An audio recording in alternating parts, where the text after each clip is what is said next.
Hola et bienvenue dans cette vidéo de Clara Raconte. 1, 2, 3, funk it.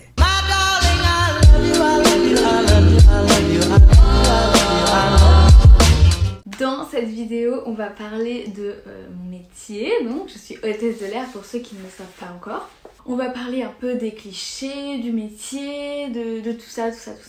Donc je vous ai demandé de me poser des questions sur Instagram dans ma story pour pouvoir répondre un peu à vos clichés. J'ai aussi pris de mon expérience, de ce qui me revenait beaucoup comme question dans la vraie vie. Quels sont les plus gros clichés que je vais dézinguer? Déjà celui qui revient le plus souvent, pas trop de mes proches parce que bon ils voient mon rythme de vie, mais des gens extérieurs comme quoi on est tout le temps en vacances.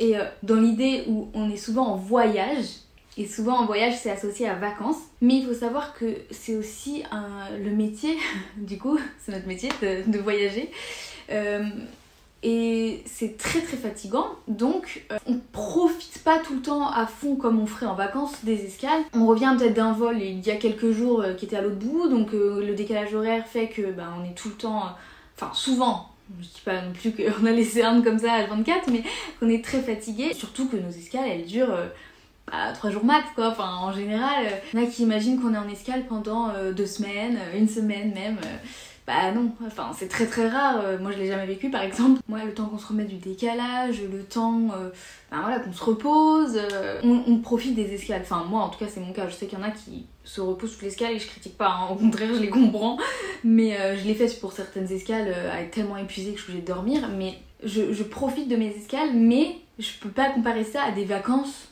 où ça n'a rien à voir. Enfin, je fais pas du tout la même chose en escale quand je suis en escale de travail que quand je suis en vacances. Alors, une question qui m'est venue, combien de langues il faut parler? Après, ça va dépendre des compagnies, je dirais le plus le mieux.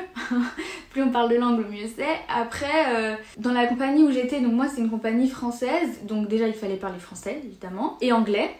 Une autre langue était bien évidemment un plus quoi. Moi c'était l'espagnol et un petit peu de langue des signes. Mais les langues obligatoires on va dire, ça reste l'anglais et le français si on est dans une compagnie française, enfin la langue de la compagnie quoi, allemand si c'est une compagnie allemande, etc. plus l'anglais. Voilà. Ensuite on m'a demandé comment se passait l'organisation d'un vol, d'une rotation, etc. Et ça je vous en parlerai dans une vidéo à part entière si ça vous intéresse bien sûr, pour vous expliquer toute l'organisation d'une rotation, comment ça se passe de A à Z, parce que sinon la vidéo, là je peux en parler pendant 20 minutes quoi, et on est encore là demain, donc je ferai cette question plus tard. On m'a aussi demandé est-ce que je faisais toujours le même trajet, donc non. Moi j'étais basée long courrier, donc les longs trajets évidemment, donc plus de 5 heures. Je faisais jamais la même chose, je changeais de pays tout le temps, enfin jamais, si bien sûr j'ai des pays que j'ai fait beaucoup plus que d'autres, par exemple j'ai fait New York 5 fois, voire 6, je crois 6. Et oui il y en avait que je refaisais etc, mais mon planning changeait tous les mois et donc non je faisais pas tout le temps le même trajet, pas du tout. On m'a aussi demandé si j'avais déjà eu peur en avion. Non, alors j'ai pas eu peur dans le sens est-ce que j'avais peur d'un danger, des turbulences. Le but c'est que j'ai pas peur, je suis formée à ne pas avoir peur. Où les gens voient du danger, il y en a pas forcément et surtout nous notre but c'est de gérer ce danger. À partir du moment où si pendant une turbulence tout le monde est attaché et tout est bien rangé etc, tout est sécurisé, il n'y a aucun risque pendant cette turbulence. Donc moi je vais pas avoir peur alors que je sais qu'il n'y a pas de risque. Et surtout que mon métier c'est d'abord de m'assurer qu'il n'y a pas de risque. Donc non, en fait j'ai pas du tout peur. Après il y a des petites peurs, oui bien sûr, de bien faire, commercial plutôt. C'est pas vraiment des peurs, c'est du stress, c'est l'envie de bien faire, c'est l'envie de satisfaire un peu tout le monde. Et donc la peur de mal faire, si on peut appeler ça comme ça, mais je pense pas que ce soit la peur dont on parle ici quoi. Ensuite la prochaine question qu'on m'a posée, c'est est-ce qu'on a le même repas que les passagers? Ça me fait rire parce que c'est une question que j'ai vraiment souvent. Je comprends pas, mais j'adore cette question. Non.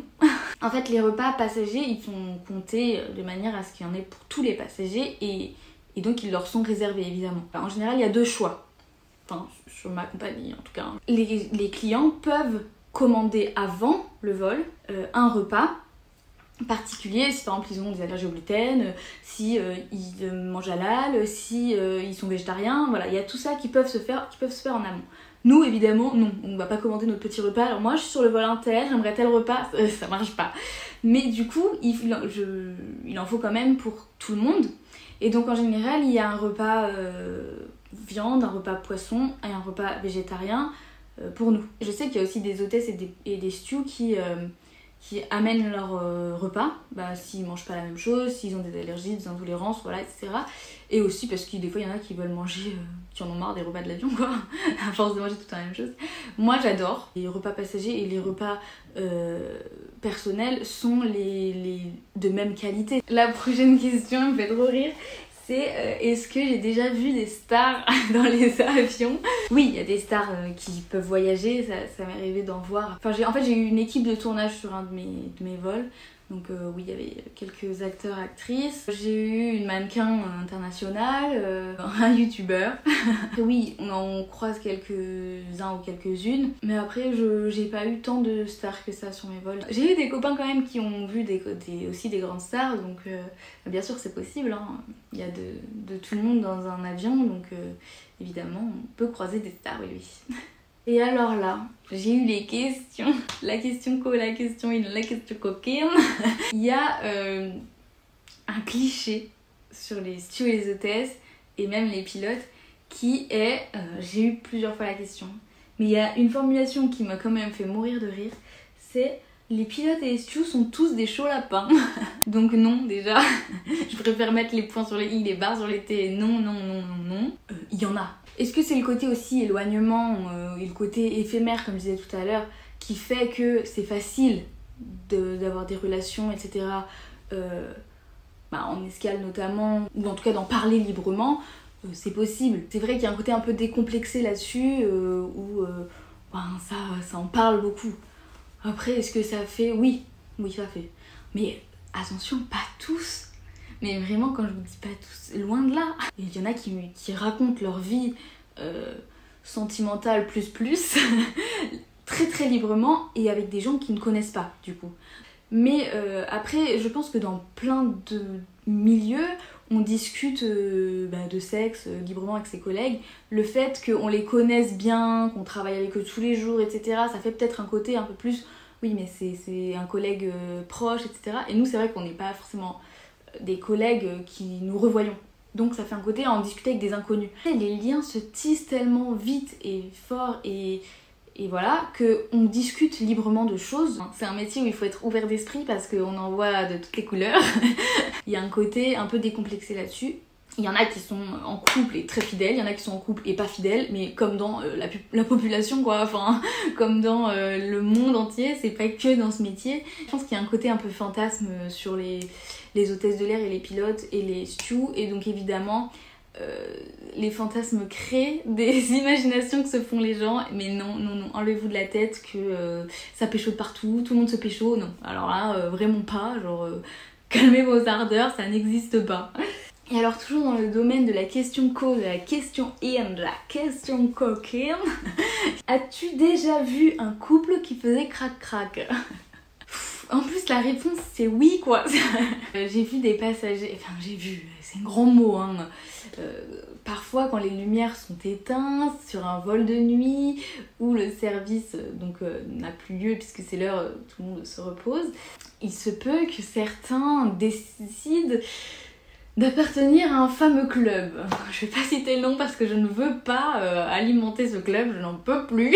Et ça consiste à faire l'amour dans un endroit insolite qu'est l'avion. Ça, il m'est arrivé une fois. Heureusement, je croise les doigts pour que ce soit qu'une fois parce que c'est très gênant, d'apercevoir au loin, parce que je suis pas non plus allée fourrer mon nez là-bas dedans, au loin un couple qui rentrait dans ce fameux club, voilà. Après, quelle est ma réaction? Ils étaient plutôt discrets dans l'idée, tout le monde dormait, il faisait nuit, voilà. Je me suis quand même pas empêchée d'aller voir ma chef de cabine pour lui dire qu'est-ce qu'on fait dans ces moments-là? J'étais très gênée. Et m'a dit rien, on attend qu'ils aient terminé, personne les voit, personne les regarde, il fait nuit, tout le monde dort. On garde un œil dessus dans l'idée, pas en mode voyeurisme, hein, dans l'idée où si ça devient des ébats un peu trop... voilà, on va intervenir. Mais pour l'instant, on va pas faire un scandale alors que justement ça pourrait alimenter encore plus. Mais s'il vous plaît, ne faites pas ça, non. C'est très gênant. En plus, vous pensez qu'on vous voit pas, vous pensez que les hôtesses et les stewards ne vous voient pas, sachez qu'on vous voit. tout le temps. C'est notre métier d'avoir un œil sur la cabine et de savoir tout ce qui s'y passe. On sait. Vous pensez qu'on sait pas? On sait. Arrêtez, c'est gênant pour tout le monde et j'aimerais pas devoir venir vous dire « Hey oh, faudrait arrêter là !» Oh là là, j'avais tellement peur qu'elle me dise d'aller faire ça. Moi, ça m'aurait mis si mal à l'aise d'aller interrompre ça. On m'a aussi donné comme cliché, entre guillemets, le cliché de « Vous avez des hôtels de ouf !» Et c'est vrai. Bah non mais c'est vrai, on a des hôtels qui sont quand même vraiment au haut standard, des choses que je n'aurais jamais pu me payer, on va pas se mentir. Bons hôtels, c'est la vérité. C'est pas un cliché, c'est la vérité. Des fois il faut le dire, hein, voilà. On m'a souvent dit, ah mais alors comme ça tu peux voyager gratuitement, t'as des billets d'avion gratuits, etc. Non. Bien sûr qu'on a le droit à des prix sur notre compagnie évidemment, comme les gens qui travaillent dans, je sais pas, dans une parfumerie ont des prix sur les parfums, comme les gens qui travaillent dans, je sais pas, la vente de chaussures ont probablement des prix sur les chaussures qu'ils vendent, mais on n'a aucun billet gratuit. Enfin moi évidemment je suis très contente de mes avantages et je vais carrément pas cracher dessus, mais le côté un peu ah tu peux m'avoir un billet gratuit, alors ça c'est pareil. J'ai des prix pour moi, j'ai pas des prix pour la terre entière. Je peux pas dire ah bah toi t'as envie d'aller là, tiens un billet gratos, hop cadeau, toi tu veux aller là, hop cadeau. Enfin ça n'existe pas quoi. Donc voilà, là on a fait un peu le tour des clichés je crois. Si vous voulez une vidéo anecdote, et alors là je vous tease parce qu'il m'est arrivé des trucs, le lézard dans la chambre, on m'a vomi dessus, le chef de gang qui me sort une hache, enfin bon bref, je voulais vous remercier de votre soutien, ça n'a rien à voir mais depuis que j'ai relancé cette chaîne c'était un peu une source de stress pour moi j'avoue, hein, j'avais peur que ça plaise pas et c'est pas le cas, j'ai que des retours positifs, je n'ai encore eu aucun retour négatif et donc merci de votre soutien, merci d'être là déjà, juste ça et ça me fait trop plaisir et donc voilà bref, l'instant émotion est terminé, merci. Comme d'habitude, si cette vidéo vous a plu vous pouvez la liker, si vous voulez en revoir d'autres et si vous voulez me revoir n'hésitez pas à vous abonner et moi je vous dis à très vite pour une prochaine vidéo, des bisous.